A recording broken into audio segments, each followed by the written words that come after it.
You're listening to Inside Real Estate with Irv Tremblay on Newstalk 980. Irv, good to see you again. How have you been? Terrific, Dave. Great weather. Mm-hmm.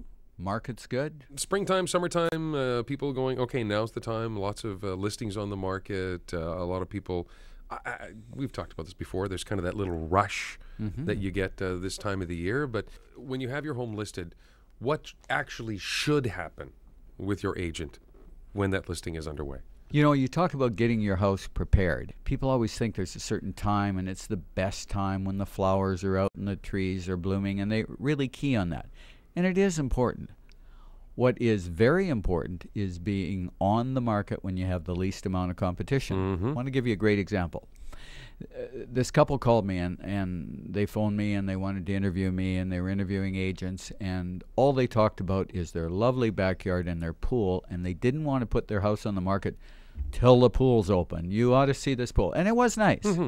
So I went over there, and it's not, this was a month ago, it's not quite pool weather. Yeah, a little shy yet, yeah. So I went over there and I said to them, you know, you don't have any competition. You don't have a house quite like this on the market in your area. It's supply and demand, and you have to weigh whether the pool being open and the trees blooming is more important than not having any competition. And my advice to you is you should be on the market now. Oh, we don't know about that. Our pool's so nice and you ought to see it. I says, well, give me some pictures. Yeah. We'll put it on the virtual tour. Exactly. Do you have any pictures of this thing? Sure. You must have taken some photos at some point, right? I convinced them. Sold it for slightly over full price in 2 days. Wow. And the pool wasn't open. Huh.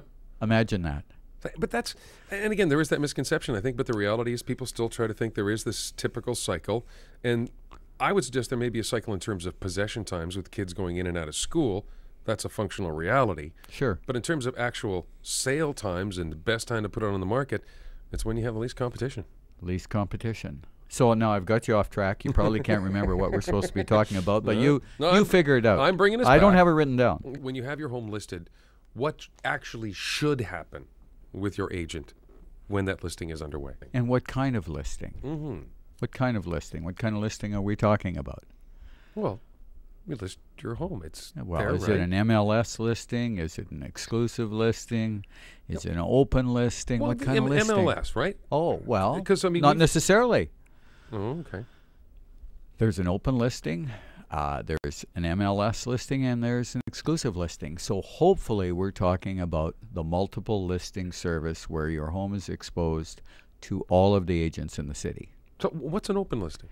An open listing is a listing that is not taken in the city very often, sometimes commercial, sometimes farmland, where the seller could sell the property at the same time as it's listed and not pay the agent any commission. So the agent can sell the property and the seller can sell the property. So either or, and if the seller's the one doing it, then okay. Yeah, not Okay, very common in the city. Farmland. This whole exclusive listing thing is so much of a secret that I have never heard of this. Is that the... Exclusive listing. Yeah, I don't know that I've heard of this thing. Well, it sounds good. Exclusive. Very Yeah, nice. It's exclusive. So Comes with little hors d'oeuvres and yeah. little Well, people champagne get thing. sold on that. And here's it happens in not so much in the city anymore, resort areas, smaller areas, and you have to be very careful if you're a seller regarding an exclusive listing.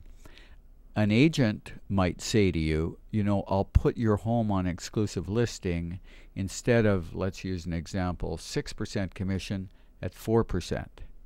You want to be a little careful, and you want to hear all of the, not hear, you want to read the fine print and hear from the agent how that is an advantage to them. 1% sounds good. $400,000 property could mean $4,000 if you sold the property at the same price you would on the MLS. But it's not on the MLS.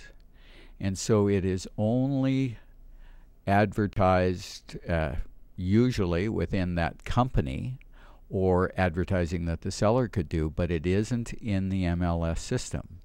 So you're not getting that exposure. I was going to say, don't you want to try to expose your home to the most qualified, ready-to-buy buyers out there? Isn't that kind of the point of the exercise? And your agent should be telling you that. Exclusive listings typically are very good for the agent because they might bring the buyer and get both ends of the deal. Mm-hmm. But it's not about the agent. It's about the seller and getting the seller the most amount of money. So usually how you get the most amount of money for anything, it's like going to an auction. The more people you have there, typically, you get more money. More money. So you want to be on the MLS system, not exclusive. Exclusive is kind of, it's a bit of a secret. Sounds nice. Sure. Doesn't necessarily work out as well as what you're saying. No, so you want to be on the MLS system. So you have your house listed. Now, the MLS system, of course, this is, again, you're exposing this to not only potential buyers, but if they have a good agent, qualified buyers. And you talk about dealing with agents as really being the key to this listing process and the process of selling someone's home. Agents just don't talk about that to sellers. It sounds too simple. It just sounds too simple. I go out on a lot of appointments. On a typical week, I will go out on 4 listing appointments. Mm-hmm. And some of those I'm competing with other agents, and sometimes I'm not. But when I explain what really works, I often make the seller a bet. And I say, I'm going to tell you what works. I'm going to tell you these numbers. If any other agent has told you this, I'll buy you dinner at your restaurant of choice in the city, and I haven't bought a dinner yet. Oh.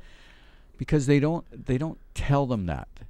I don't know whether it's a lack of training or it sounds too simple and they want to say they're doing things that look like they're working harder, but it's not about working harder, it's working smarter. We all know that. Mm-hmm.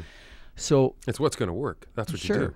You want a now buyer. And the now buyers are working with an agent. In certainly more than 90% of the transactions in the city, the buyer of a property is going to come to that property directly through an agent that they're working with. Those are the numbers. Mm-hmm. So if I had an agent, I would want that agent spending 90% of their time tapping into that resource. And that resource is agents in the MLS system. They have the buyers. They've taken a buyer that's been in the, what I would call the light bulb stage. They go on a website or drive by a sign. They've got a house to sell. They can't buy it. But they get interested, and they call an agent. Well, the good agents will take that buyer, get their house sold, get them financed, and turn them into somebody that can buy a property today. Those are the only kind of buyers, if I had your property listed, that I'd be trying to get in your property. Mm-hmm. So 90% of your time as an agent should be spent trying to bring those agents and their buyers to your listing. Because the now buyers don't want to kick the tires. They want the keys to the car, man. Exactly. Like they're ready to drive now. And that's who we want. So this, we touched on this before too, where you've talked to one of the advantages to having a good agent with a larger company is that you do have access to so many more agents kind of right there in the hall at the coffee as you knock by, walk, and you're saying, hey, what's going on? I have this. I think your client here would, and it's a networking thing to a certain extent, isn't it? All the time. And your agent should be spending time with the agents in their office and calling and emailing, calling those agents before the listing comes out. If they can, alert them to the listing coming out, sell them on it, email them when it does come out, and follow up on each and every one of those showings, and keep selling them on that listing and trying to bring an offer. And, sellers, they worry about pictures and they worry about general comments, and they really don't know what their agent is doing behind the scenes. But that's what a good agent is doing all the time. You may not know exactly what they're doing, but a good agent's going to be doing that because they don't get paid unless they sell your property. So, and the good agents sell 90% plus of their properties. So let them do their work. You did your work. You interviewed the right agent. You hired them. And they should be doing that. Let them do their job. And they'll communicate that to you weekly. I want to talk a bit more about communications, but we need to break away just for a minute.